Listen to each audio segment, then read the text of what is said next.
Hello bachon, let's see this question. Question reads E naught for the reaction. 2H2O gives H3O plus OH minus at 25 degrees Celsius is minus 0.8277 volt.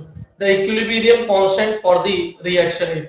देखना बेटा जरा ध्यान से options देख लेते पहले. Option A दिया है 10 to the power minus 14, option B है 10 to the power minus 23, option C 10 raise to the power minus 7 and option D 10 to the power minus 21. सबसे पहले बात करते हैं ई नॉट के बारे में. तो हमको जो रिएक्शन है वो लिख लेते हैं. सबसे पहले 2H2O giving H3O plus OH minus. Clear है. Temperature is given as 25 degree Celsius और 290 है जो कि स्टैंडर्ड है.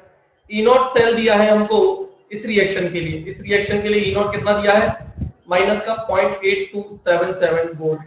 अब बेटा हमको एक चीज पता है कि अगर वो इक्विलिब्रियम कांस्टेंट पूछ रहा है यानी कि के इक्विलिब्रियम पूछ रहा है, इक्विलिब्रियम पे होता क्या. सबसे पहले हम वो चीज देखेंगे बेटा. Equilibrium at equilibrium E cell जो होता है वो हो जाता है जीरो. और नर्स इक्वेशन क्या होती है? नर्स इक्वेशन होती है E cell equals to E naught cell minus 0.0591 by n log के अंदर आता है क्यू. क्यू होता है बेटा रिएक्शन कोशेंट. क्या होता है ये? Reaction quotient. अगर मैं बात करूं एट इक्विलिब्रियम तो ई सेल बिकम्स जीरो.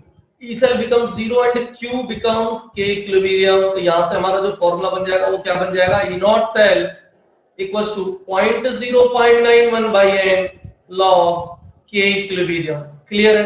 अब हमको निकालना है K equilibrium. बाकी सारी वैल्यूज गिवन है. N क्या होगा? Number of transferred electron that is 1 for this reaction. Because अगर आप देखोगे बेटा H2O को, एक्चुअली H2O के दो मोल्स हैं.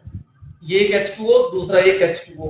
इस H2O ने एक H प्लस दिया होगा इसको, एक H प्लस का ट्रांसफर हुआ, एक H प्लस का ट्रांसफर हुआ तो ये बना H3O प्लस और ये रह गया OH माइनस. तो वही दे रहा है H3O प्लस और OH माइनस. बेसिकली ट्रांसफर्ड कितने का हो रहा है? 1 का. 1 H प्लस आयन. तो यहाँ पर हम बोल सकते हैं कि number of transferred H plus ion is 1. तो बस अब उसके बाद फॉर्मूला लगाएंगे. तो फॉर्मूला जब आप लगाओगे तो देखना ध्यान से बेटा. E naught cell equals to 0.0591 by n log K equilibrium. Value put करते हैं. E नॉट की वैल्यू है minus 0.8277 equals to 0.0591 by 1 log K equilibrium. तो यहाँ से log K equilibrium कितना आएगा? log K equilibrium कितना आएगा? जल्दी बोलो. देखना देना ध्यान से. log K equilibrium आ जाएगा माइनस 0.8277 वोल्ट डिवाइड बाई 0.0591. जब आप इसको सॉल्व करोगे बेटा तो ये log K इक्विलिब्रियम दे देगा आपको माइनस 40. आप लोग सॉल्व कर लेना इसको. ये log जो है बेस 10 पे है तो इसका अगर मैं एंटी लॉग लूंगा या फिर मैं सीधा सीधा लिख दूं K इक्विलिब्रियम क्या हो जाएगा? Anti log of minus 14. और एंटी लॉग हो गया इसको basically 10 to the power minus 14. सीधा 10 रेज़ टू द पावर में लिख देंगे तो minus 10 to the power minus 14 हमारा करेक्ट ऑप्शन हो जाएगा. ऑप्शन ए हमारा आंसर हो जाएगा. Thank you. Best of luck.